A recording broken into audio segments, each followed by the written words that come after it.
We're going to go and have a look at this on our model in a second, but one last question. Wallace says, is ultrasound examination more useful than MRI? And of course you said that this is only useful for those relatively few cases that aren't amenable to manual therapy. Yes, yeah.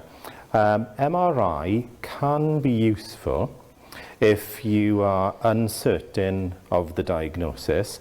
So depending on the age of the patient and their presentation, particularly those that are over 30, then as part of a surgical workup, not a conservative care workup, because remember they don't need imaging as a preparation for conservative care.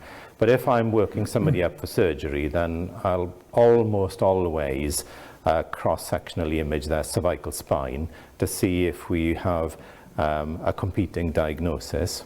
So we'll come to the diagnosis criteria in a sec, but make sure that you don't have any root compromise or a comorbidity.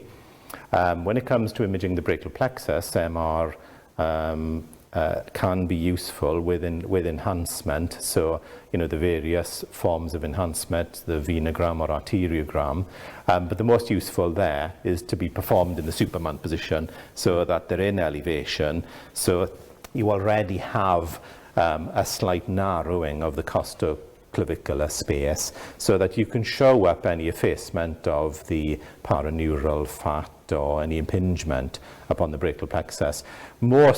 Even the more advanced neurogenic thoracic outlet syndrome, when they're imaged in the neutral anatomical position, will look normal anyway. But of course, sometimes we have to be sure that we're not looking at a primary nerve tumor or a secondary tumor or any other type of disorder.